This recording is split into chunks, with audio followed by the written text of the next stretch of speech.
The orc girl's fingers trembled as she gripped the worn leather strap of her traveling pack, and Loren Briggs would remember that tremor for the rest of his life, because it was the only sign that Petra Graywind was afraid of anything at all.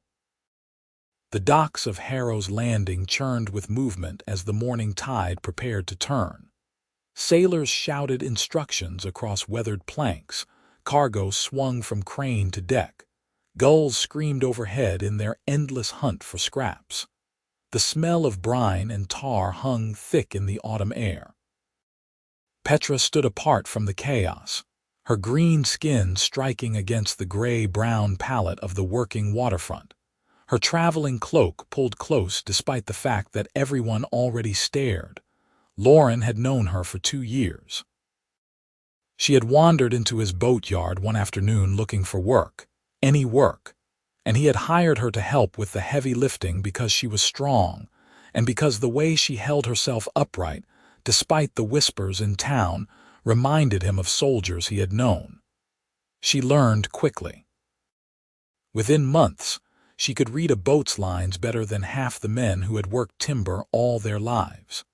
She knew trade routes from her childhood in the border territories, could estimate cargo weights by eye, and never once complained about splinters or long hours. He had never told her that he looked forward to her arrival each morning, that the boatyard felt emptier on the rare days she took leave. He had never admitted, even to himself in the quiet hours before dawn, that he thought about the way she laughed when something genuinely amused her, a deep sound that seemed to surprise her each time. Now she was leaving. The merchant vessel Seahawk bobbed at anchor, its holds already packed with timber and salted fish bound for the southern ports. The voyage would take 3 months if the weather held, longer if it did not. Petra had signed on as a cargo handler 2 weeks ago. She had told him casually, as if it meant nothing, as if she were simply mentioning a change in the weather. "The pay is good," she had said, not meeting his eyes. "I need the coin." He had not asked why. He had learned early that Petra did not share her burdens easily. The boarding call rang out across the dock. Sailors began making their final preparations. Petra adjusted her pack and turned to him. Her tusks caught the morning light, small and ivory white against her lips. Her dark hair, usually tied back for work, hung loose around her shoulders. She looked different dressed for travel, younger somehow, more uncertain. "I suppose this is farewell then," she said. Her voice carried its usual directness, but something flickered beneath the words. "Safe journey," Loren replied. The words felt inadequate, hollow. He wanted to say more, but what? That he would miss her, that the boatyard would not be the same, that he had grown accustomed to her presence in ways he was only now beginning to understand. Petra shifted her weight. "Loren, she stopped, bit her lip. "Could I ask something?" "Of course." "Would you give me a hug? For farewell." The request caught him off guard. Petra was not given to physical affection. In 2 years they had rarely touched beyond the occasional brush of hands when passing tools. But her expression held such naked vulnerability that he could not have refused if he wanted to. "Yes," he said simply. She stepped forward and he opened his arms. She fit against him as if she had always belonged there, her head tucked beneath his chin, her arms circling his waist. He felt her breathe in deeply and then release, her whole body relaxing into the embrace. He held her carefully at first, conscious of propriety, but she held tighter and he responded in kind. The seconds stretched. The boarding call rang out again. Petra did not move, neither did Loren. Her warmth seeped through his shirt. Her hair smelled of sawdust and the rosemary soap she favored. He became aware of his heartbeat, steady and strong in his chest. He became aware that hers matched it. Someone shouted her name from the ship. She stiffened slightly but did not pull away. "You will miss your departure," he murmured against her hair. "I know," she whispered back. Still she did not move. The ship's bell clanged urgently. The captain's voice boomed across the water, calling final boarding. Petra's fingers curled into the fabric of Loren's shirt. He felt her breath hitch, felt her struggle with something he could not name. Finally, reluctantly, she stepped back. Her eyes were bright, her expression fierce. She grabbed her pack and turned toward the ship without another word, her stride long and purposeful. She made it 3 steps onto the gangplank before the sailors began hauling it up. "Wait," she called, breaking into a run. But the Seahawk was already pulling away from the dock, ropes cast off, the gap of water widening with each passing moment. The captain saw her and shouted something lost in the wind. One of the sailors laughed. Another shook his head. The ship continued its steady progression toward open water. Petra stood at the edge of the dock, breathing hard, watching her employment sail away without her. For a long moment she simply stared. Then she spun around to face Loren, and her expression was not one of dismay or panic but of pure indignation. "This is your fault," she announced, pointing at him. He blinked. "My fault? That hug. You held me too long, you asked for the hug." "You were the one who made it," she gestured vaguely. "Compelling." Despite everything, despite the absurdity of the situation, Loren felt laughter bubbling up in his chest. He tried to suppress it. He failed. It escaped as a snort first, then a full laugh. Petra glared at him. "This is not funny, Loren Briggs. I just missed a 3-month contract because of you and your insufferably comfortable embrace." "My insufferably comfortable embrace," he repeated, still laughing. "Yes." She crossed her arms. "It was far too pleasant, distracting. I lost track of time." "So this is my fault because I am too pleasant to hug?" "Precisely." They stared at each other.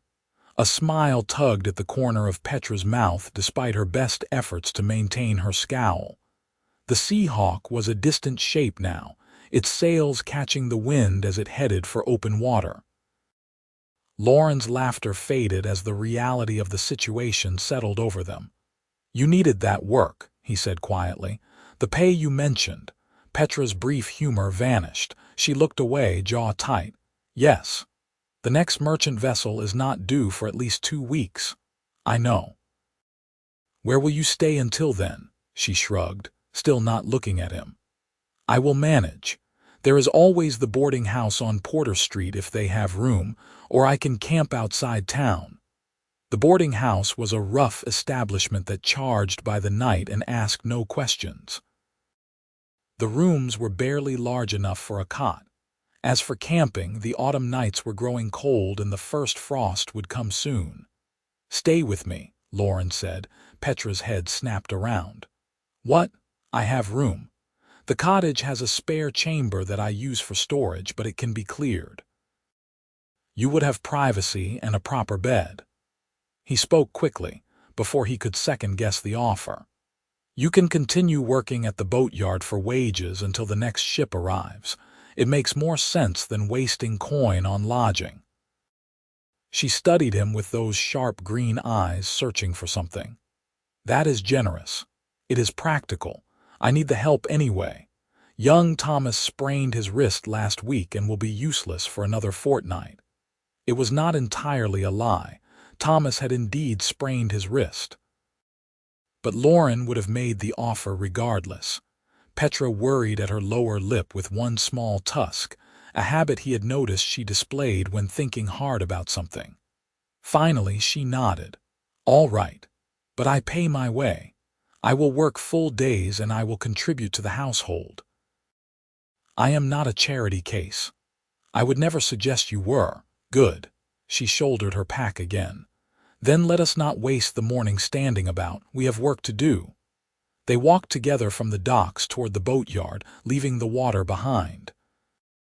Loren tried not to think too hard about what he had just done, about the fact that Petra Graywind would now be living under his roof for 2 weeks. He tried not to think about the hug, about the way she had fit against him, about the fact that some part of him was absurdly, inappropriately glad she had missed her ship. The boatyard sat on the eastern edge of Harrow's Landing, where the river widened before joining the sea. Loren had inherited the business from his father 5 years ago and had slowly built it into something respectable. He specialized in fishing boats and small cargo vessels, sturdy craft that could handle the temperamental coastal waters. The work was honest and kept him fed. The cottage stood adjacent to the yard, a stone structure with a thatched roof and a small vegetable garden that Loren maintained with varying success. Inside, the main room served as kitchen and living space. A narrow stairway led to the upper floor where 2 bedrooms waited. Loren's was neat and sparse. The second had become a repository for tools, lumber scraps, and the accumulated debris of a solitary life. Petra stood in the doorway of the spare room and surveyed the chaos without judgment. "I can clear this," she said. "We can clear it together," Loren corrected. After the workday ends, they spent the morning at the boatyard. A fishing vessel needed new planking along its port side where age and weather had taken their toll. Petra worked with focused efficiency, measuring and cutting boards to precise specifications, while Loren shaped them to fit the curve of the hull. They had developed an easy rhythm over the months of working together, an unspoken understanding of who would do what. But today felt different. Loren found himself acutely aware of her presence in ways he had trained himself to ignore. The flex of muscle in her arms as she worked the saw, the furrow of concentration between her brows, the way she occasionally tucked a strand of hair behind one pointed ear when it fell across her face. He forced his attention back to his work. The planks needed to fit perfectly or the repair would fail. This was no time for distraction. At midday, they broke for lunch. Loren had brought bread and cheese and apples from the cottage. They sat in the shade of the workshop, eating in comfortable silence while gulls wheeled overhead. "Why did you need the coin?" Loren asked. The question escaped before he could stop it. Petra went very still. For a moment he thought she would not answer. Then she sighed, setting down the half-eaten apple. "I have a debt.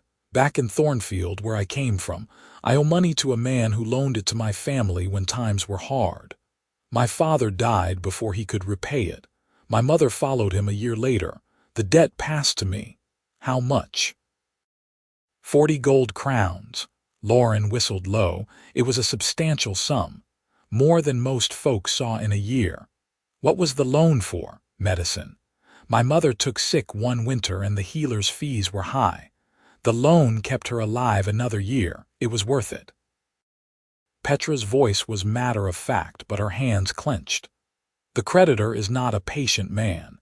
He wants his money and he wants it soon.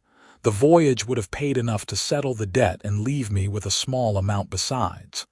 "Who is this creditor?" "His name is Garrett Moss. He runs a lending house in Thornfield. Legal, after a fashion, but ruthless. He has been known to take property when debts go unpaid. I have nothing left for him to take except myself, and I will not give him that satisfaction." The thought of Petra bound in debtor's service made something cold and angry coil in Loren's gut. He knew the practice. He had seen men and women broken by it, their lives no longer their own. There must be another way. If there is, I have not found it. She picked up her apple again, studying it as if it held answers. "The Voyage was my best option. Now I will have to wait for the next ship and hope the work is still available. Moss gave me until winter's end to pay. I should have just enough time if everything goes according to plan. And if it does not," she met his eyes. "Then I run. I disappear. I start over somewhere he cannot find me. It would mean leaving everything, but at least I would be free." The casual way she said it, as if uprooting her entire life was simply another item on a list of tasks, made Loren's chest tighten. "You should not have to live like that. We all do what we must." They returned to work. The afternoon passed in steady labor. By the time the sun began its descent toward the horizon, the fishing boat wore a full complement of new planking and would be ready for caulking in the morning. They walked back to the cottage together. Inside, Loren lit the lamps while Petra surveyed the kitchen with obvious approval. The space was clean, if simply furnished. A sturdy table occupied the center. Shelves held dishes and preserves. Bundles of dried herbs hung from the rafters. "I will cook," Petra announced. "You clear the spare room." "You do not have to. I said I would contribute to the household." "Let me do this." Loren recognized the set of her jaw. When Petra decided something, arguing was futile. He nodded and headed upstairs. The spare room yielded to effort. He hauled out the accumulated debris, sorted what was useful from what was truly junk, and swept the floor clean. An old but serviceable bed frame stood against one wall. He fetched a mattress from the storage shed, beat the dust from it, and made up the bed with fresh linens. By the time he finished, the room looked almost welcoming. Downstairs, Petra had transformed the meager contents of his pantry into a proper meal. Stew simmered in the pot over the fire, rich with vegetables and herbs. Fresh bread, procured from somewhere, sat warm on the table. She moved about the kitchen with the same efficiency she brought to the boatyard, every motion purposeful. They ate together as darkness fell outside. The stew was excellent, far better than anything Loren usually managed for himself. He told her so, and she ducked her head, pleased. "My mother taught me," she said. "She believed everyone should know how to feed themselves properly. It is one of the few things I can still do that reminds me of her." After the meal, Loren showed her the spare room. Petra stood in the doorway, taking in the clean space, the made bed, the oil lamp waiting on the small table. Something in her expression shifted, went soft. "Thank you," she said quietly. "This is more than I expected, more than I deserve given the circumstances." "You deserve a roof and a bed," Loren replied. "Everyone does." She looked at him then, really looked at him, and he felt the weight of her attention like a physical thing. "You are a good man, Loren Briggs, better than most I have known." He did not know how to respond to that, so he simply nodded and wished her good night. In his own room, Loren lay awake long into the night. He listened to the small sounds of another person in his home, the creak of floorboards, the rustle of bedding, the soft pad of footsteps to the washroom. He had lived alone since his father's death. He had grown accustomed to solitude. Now Petra was here, separated from him by a single wall, and sleep felt impossible. He thought about the hug, the way she had melted into his arms, the way she had not wanted to let go. He thought about her debt, her determination to handle it alone, her willingness to sail away for 3 months rather than ask for help. He thought about the fact that in 2 weeks she would leave again, and this time she would make the ship, unless there was another way. The idea took shape slowly, cautiously. It was presumptuous. It was probably foolish. But once it formed in his mind, he could not dismiss it. He would need to think it through carefully. He would need to be sure. But the seed was planted, and by the time he finally drifted into uneasy sleep, it had already begun to grow. The next morning arrived cold and clear. Frost glittered on the grass. Loren woke early, as was his habit, and found Petra already in the kitchen preparing breakfast. She greeted him with a nod and handed him a cup of tea. They fell into a routine. Days were spent at the boatyard, working on the steady stream of repairs and occasional new builds that kept the business alive. Evenings were spent at the cottage, sharing meals and the quiet companionship of 2 people who understood each other's silences. Petra proved herself invaluable at the yard.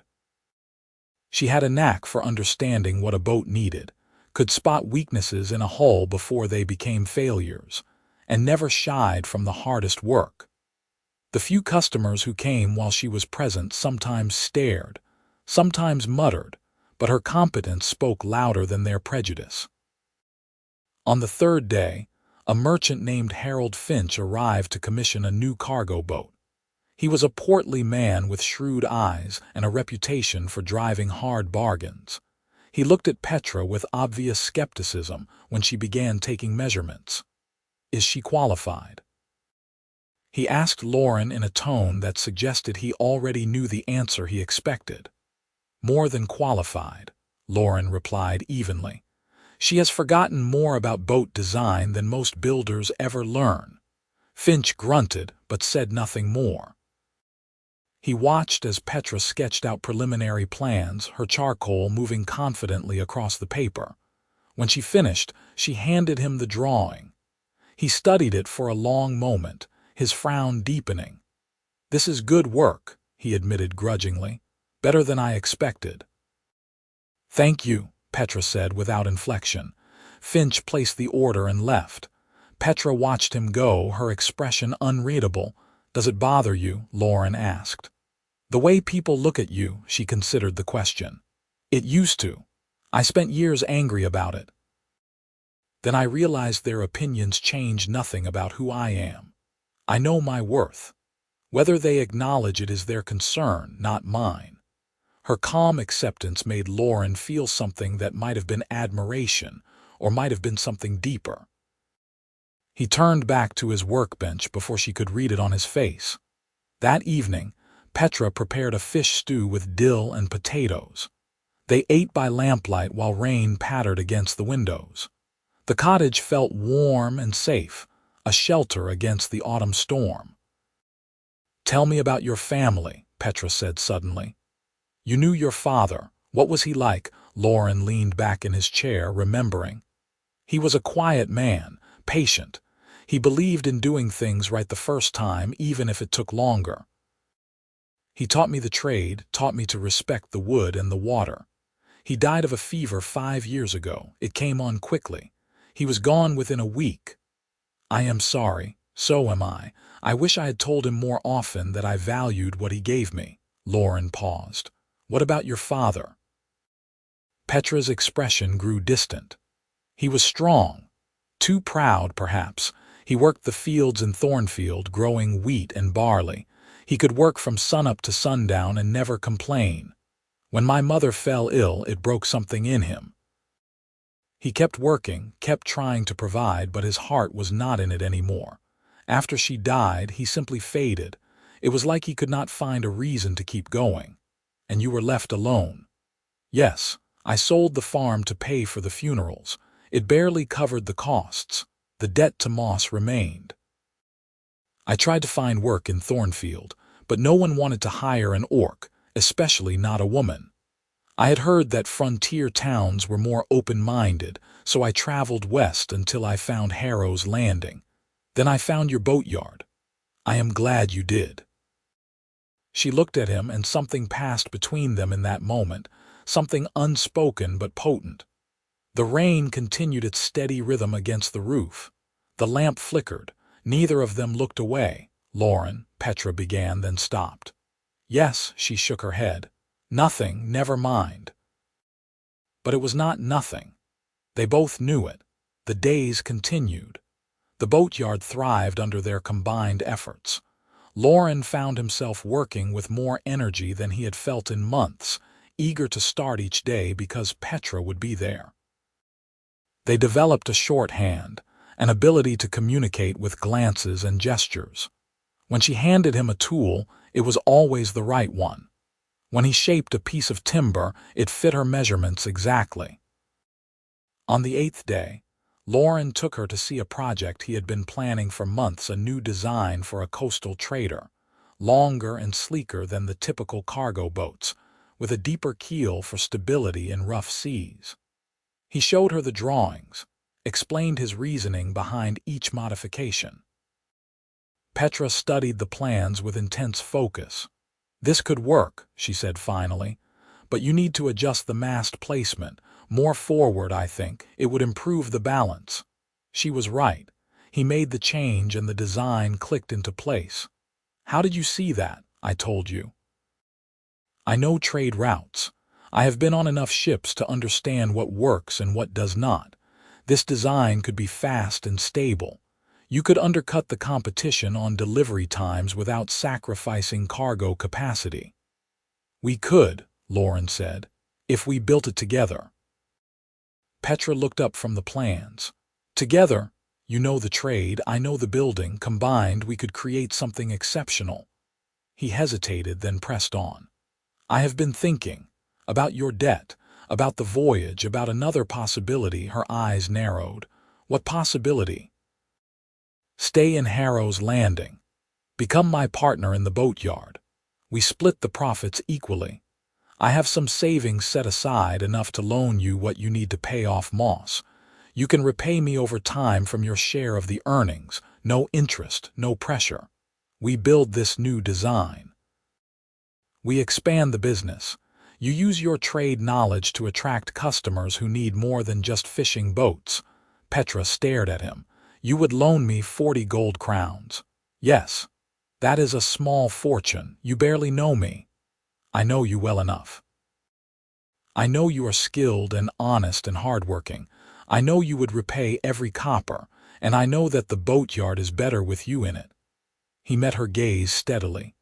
I am not offering charity. This is a business proposition, one that benefits us both. She was silent for a long time. He watched emotions flicker across her face: surprise, suspicion, hope, fear. Finally, she spoke. Why would you do this for me? The honest answer was, because I care about you, because the thought of you leaving makes something in my chest ache. Because in 2 years of knowing you, you have become essential to my life in ways I am only beginning to understand. But Loren was not ready to say those words aloud, and he suspected Petra was not ready to hear them. So he gave her a different truth, one that was also real. Because you deserve a chance to build something instead of running from debt. Because your knowledge is valuable and should not be wasted hauling cargo for someone else's profit. Because I think we could create something remarkable together if given the opportunity. Petra turned away, her hands gripping the edge of the workbench. Her shoulders were tense. I need to think about this. Of course. Take whatever time you need. She left the workshop and walked down to the river. Loren watched her go, a solitary figure against the water, and wondered if he had just made a terrible mistake. She did not return for hours. When she finally came back, dusk was falling and Loren had started to worry. She found him in the cottage, preparing a simple dinner. I will accept your offer, she said without preamble, on one condition. Name it. If the business fails, if we cannot make this work, I take responsibility for my half of the loss. I will not let you shoulder my burden if things go wrong. Agreed, though I do not think things will go wrong. Your confidence is either admirable or foolish. Perhaps both. The corner of her mouth quirked. Perhaps. They shook hands on it, a formal gesture that felt inadequate to the moment. Her palm was warm and calloused against his. He held on a fraction longer than necessary, and she did not pull away. The next morning they drew up a proper partnership agreement. Loren had some experience with contracts from managing the boatyard. He outlined the terms carefully. Equal partnership, equal profit share, his loan to be repaid at her own pace, both names on the business registration. Petra read every word 3 times, then signed with a steady hand. That afternoon, Loren went to the Harrow's Landing Bank and withdrew 40 gold crowns from his savings. It represented most of what he had set aside over the years. His father had always preached the importance of saving for lean times. This was not what the old man had envisioned, but somehow Loren thought he would have approved. He gave the coin to Petra in a leather pouch. She held it like it might burn her. I will pay you back, she said fiercely. Every coin. I know you will. I mean it, Loren. This is not a gift. This is a debt of honor. I understand. She left the next morning for Thornfield. The journey would take 3 days on foot. Loren wanted to accompany her, but she refused. "This is something I need to do alone," she said. "Moss needs to see that I am settling this myself, that I am not hiding behind someone else. It matters." He understood pride.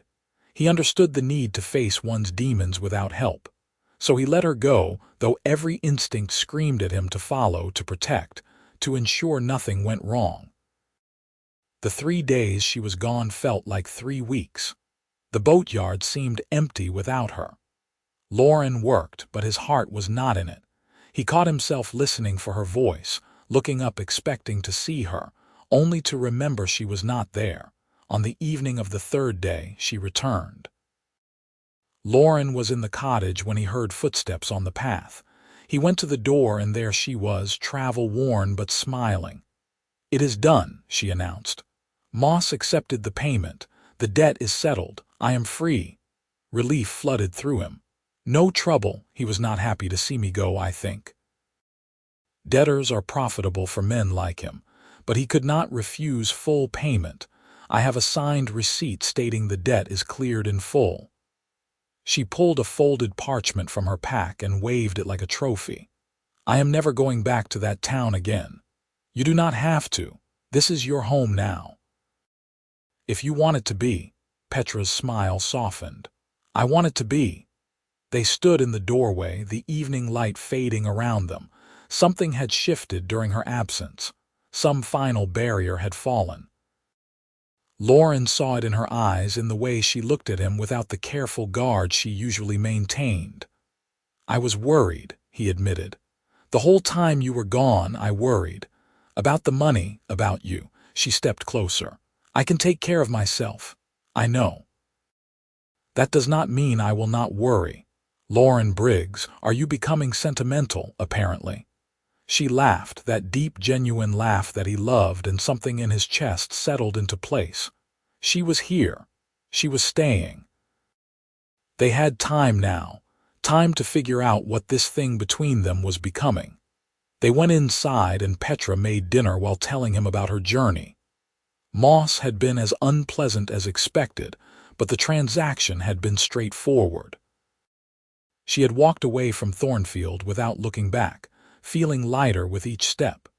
She described the relief of burning the debt papers in a roadside fire, of watching the last physical reminder of her obligation turn to ash. "It felt like starting over," she said. "A clean slate. Everything from this point forward is mine to build." "Ours to build," Loren corrected gently. "Ours," she agreed. Over the following days, they began work on the new coastal trader design. Loren hired additional help to manage the routine repairs, freeing both of them to focus on the new build. They worked side by side from dawn until dark, shaping timber, fitting joints, slowly bringing the elegant lines of the design into reality. The boat took shape like a living thing, ribs rising from the keel, planking flowing over the frame. Petra had an eye for the curves, could see instantly when something was even slightly off. Loren had the hands for the detail work, the patience to ensure every joint was perfect. They argued sometimes, technical disagreements about approach or method. But the arguments never turned bitter. They learned to trust each other's expertise, to defer to whoever had the stronger reasoning. The design improved through their collaboration, becoming something neither could have created alone. Word of the new build spread. Other builders came to watch, some offering grudging admiration, others muttering about newfangled ideas. Customers began inquiring about commissioning similar vessels. Petra handled the negotiations with a sharp mind for numbers and terms. She knew what the market would bear and never undersold their work. Harold Finch returned to place an order for a second boat, eyes bright with mercantile calculation. "I hear this new design of yours is making waves," he said. "I want one, sooner rather than later." "We have a waiting list," Petra informed him. "You can have one in 4 months. I will pay extra for priority." Everyone offers extra for priority. The list stands. Finch sputtered, but he placed the order on her terms. After he left, Loren raised an eyebrow at Petra. 4 months is ambitious. Then we had better work efficiently, she replied. As autumn deepened toward winter, the cottage became truly shared space. Petra moved her few belongings out of the spare room and into the heart of the home. Her cloak hung beside his by the door. Her books shared shelf space with his tools. They cooked together, ate together, sat together in the evenings discussing the day's work and planning for tomorrow. The partnership was thriving. Money began flowing in at a steady rate. Petra started repaying the loan, small amounts at first, carefully recorded in a ledger she maintained with meticulous precision. Loren tried to tell her there was no rush, but she insisted. A debt is a debt, she said, even between partners, especially between partners. He did not argue. He was learning when to push and when to let her have her way. One evening, about 6 weeks after she had returned from Thornfield, they sat together after dinner. The fire burned low in the hearth. Outside, the first real winter storm howled, rattling the shutters. Inside, all was warm and safe. "Do you ever regret it?" Petra asked suddenly. "The loan, the partnership?" "Never. You could have kept that money, used it for yourself. You had no obligation to me. I wanted to help, and it has worked out well for both of us, has it not?" She studied him in the firelight. "You confuse me sometimes, Loren Briggs." "How so?" "You are kind without expecting anything in return. You trust easily. You see the best in people. It is not the way most of the world works. Perhaps the world would work better if more people tried. Perhaps." She was quiet for a moment.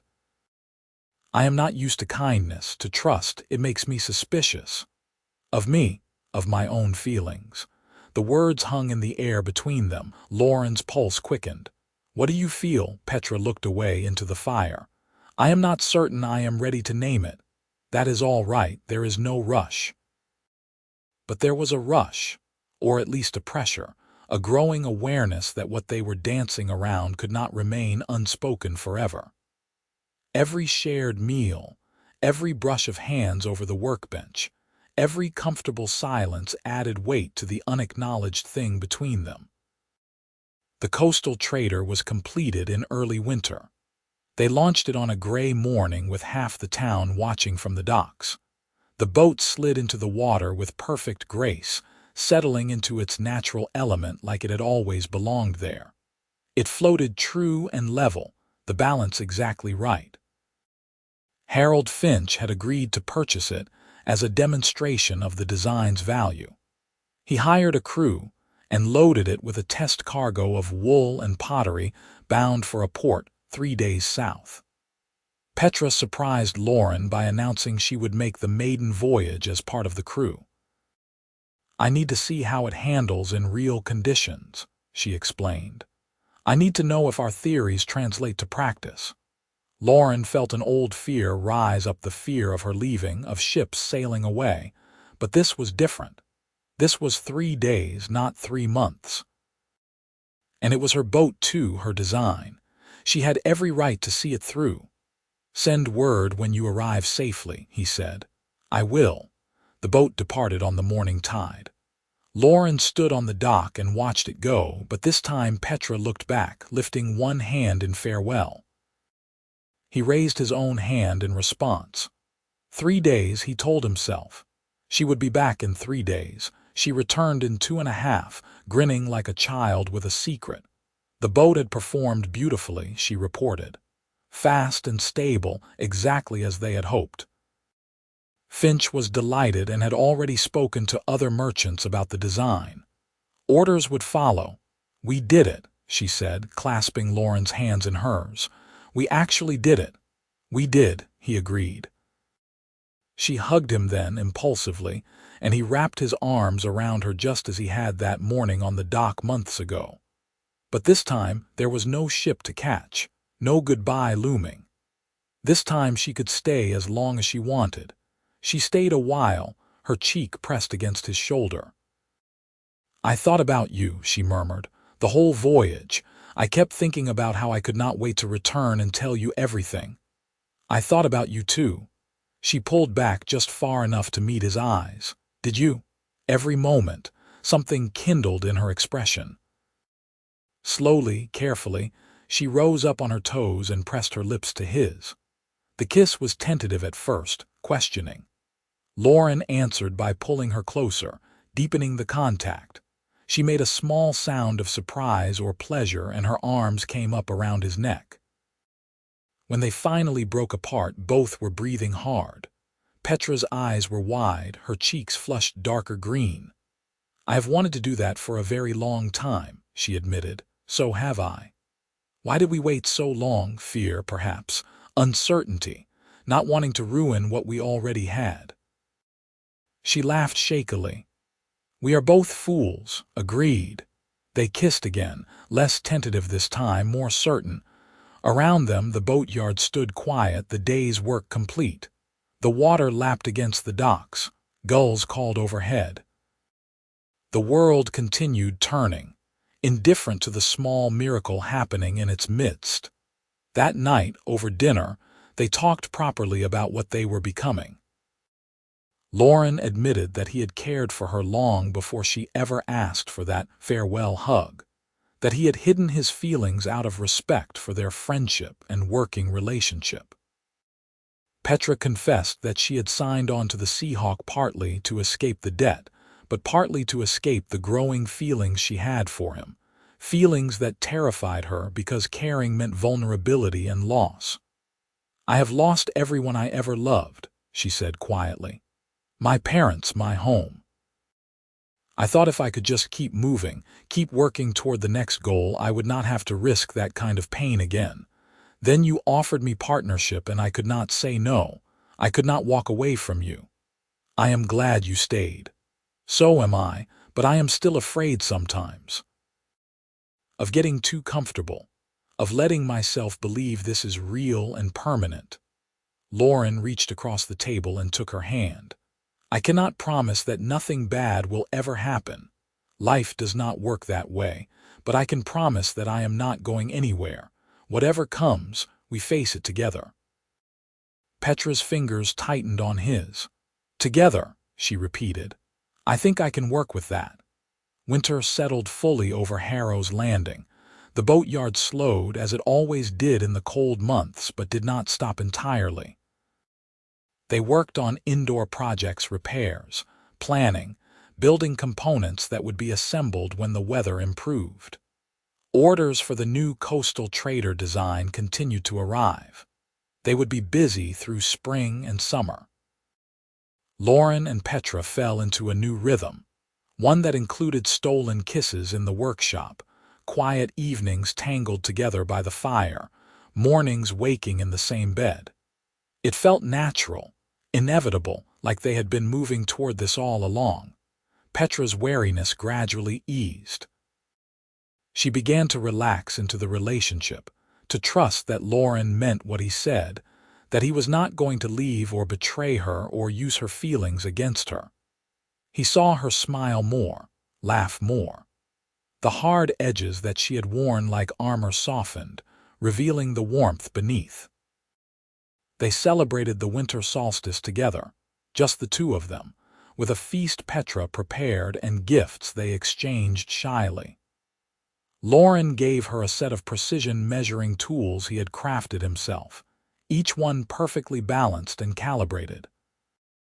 Petra gave him a leather-bound journal filled with blank pages for boat designs, the cover tooled with an intricate pattern she had commissioned from the town's leatherworker. "For all the ideas you have yet to create," she said. He kissed her in thanks, and the gifts were forgotten for a while.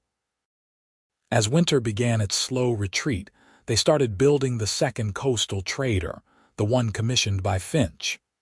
The work went faster this time, the process familiar, the partnership seamless. They hired a young apprentice, a boy named Timothy who showed promise and learned quickly. The boatyard was growing. One evening in early spring, Petra sat at the kitchen table working through the accounts. She made small sounds of satisfaction as the numbers aligned, then looked up at Loren with a smile. "We have turned a substantial profit this year," she announced. "More than enough to expand operations if we want to, and I have repaid half the loan already. You are ahead of schedule. I do not like owing debts," she paused. "Though I find I do not mind owing this one as much as I thought I would. It led to good things." "It led to us," Loren said. "Yes." She closed the ledger. "Loren, I have been thinking about the future, about what we are building here. And I want to make it official, not just the business partnership, us." She took a breath.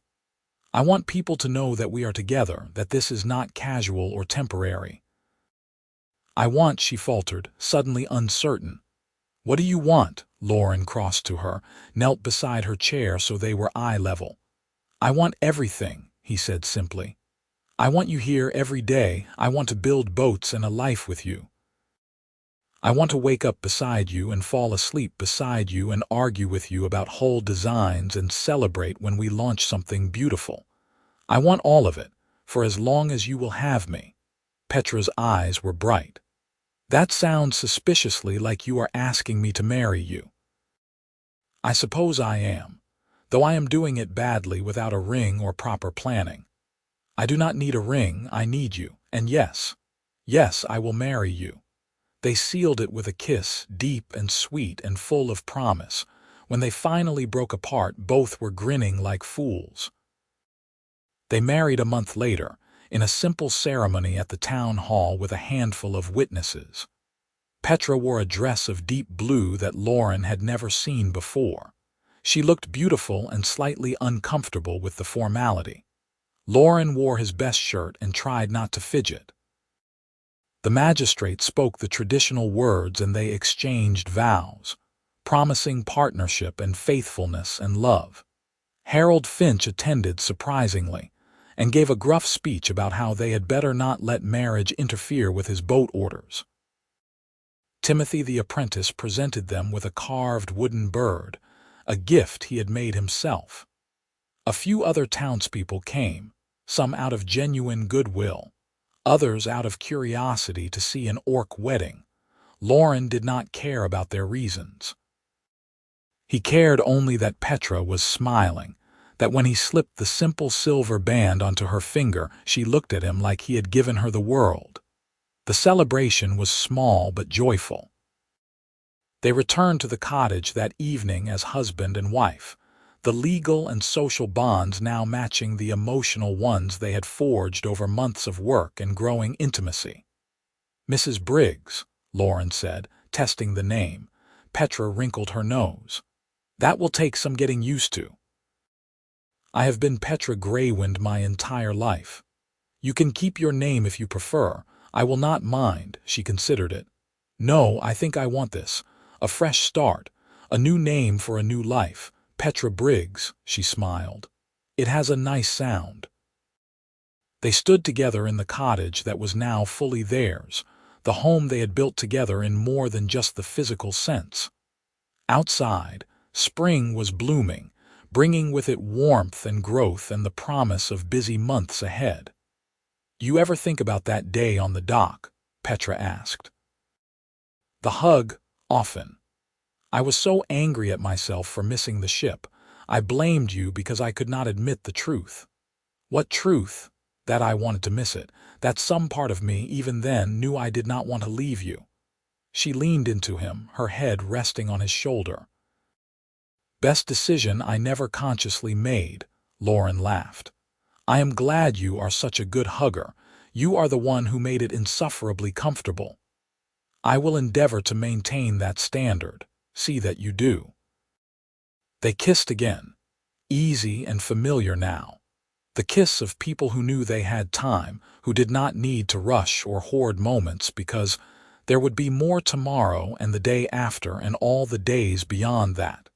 The years that followed were good ones. The boatyard thrived under their combined leadership. The coastal trader design became sought after up and down the coast. They trained more apprentices, expanded the workshops, built a proper dry dock. Petra's knowledge of trade routes brought in customers from ports Loren had never even heard of. His craftsmanship ensured that every boat they built was worthy of the Briggs name. They became a fixture in Harrow's Landing, the human builder and his orc wife who made boats that did not sink and refused to apologize for loving each other. Some people never warmed to the match, but most came to accept it, especially as the boatyard brought prosperity to the town. Petra took command of many of the maiden voyages for their builds, establishing herself as a skilled captain in her own right. She always returned, sometimes bringing back trade contracts, sometimes bringing back stories of distant ports, always bringing back herself. Loren learned to trust that she would come home, that the life they had built was strong enough to withstand brief separations.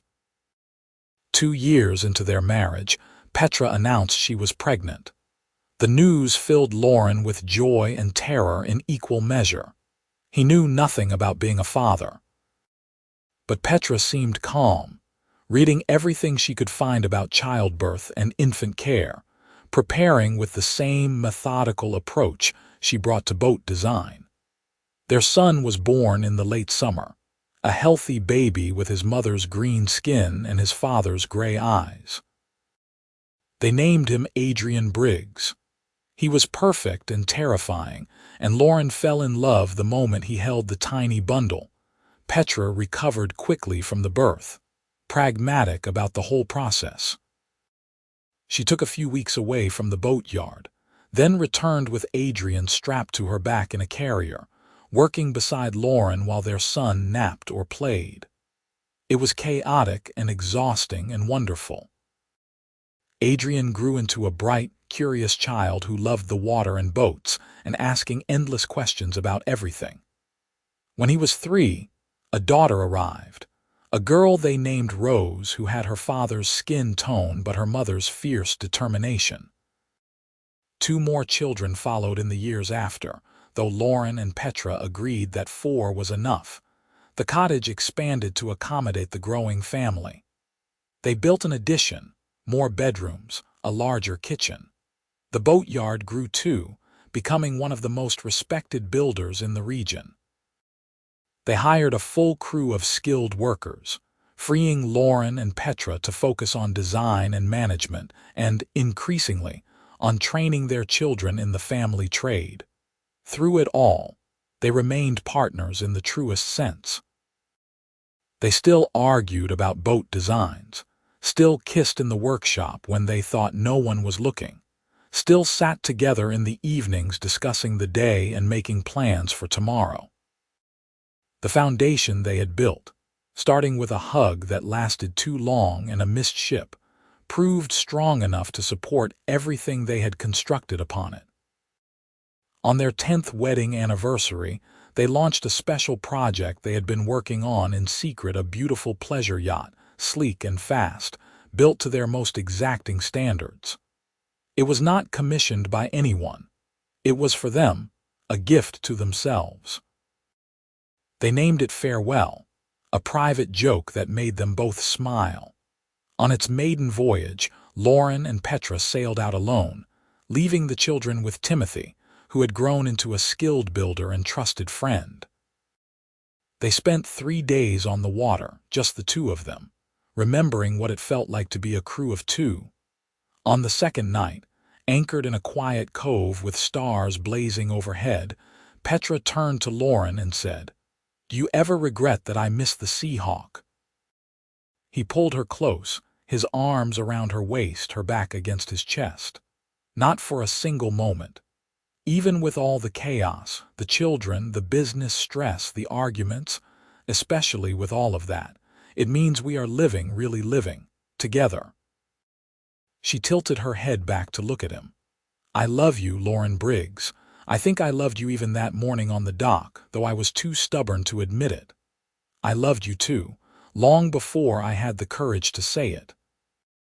They kissed under the stars, the boat rocking gently beneath them, the water whispering against the hull. It was not so different from that first hug, the connection that had started everything.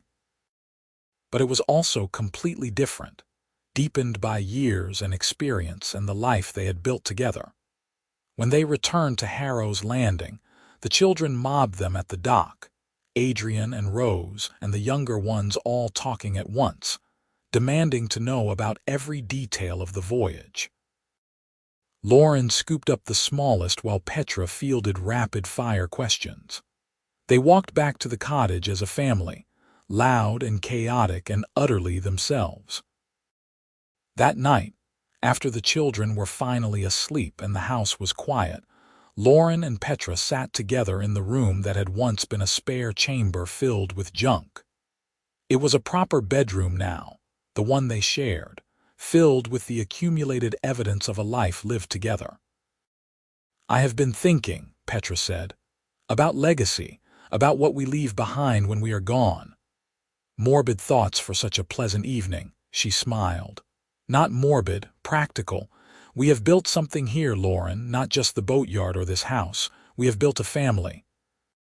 A place where our children can grow up knowing they are loved and valued. Where an orc woman and a human man can share a life without apology. That matters.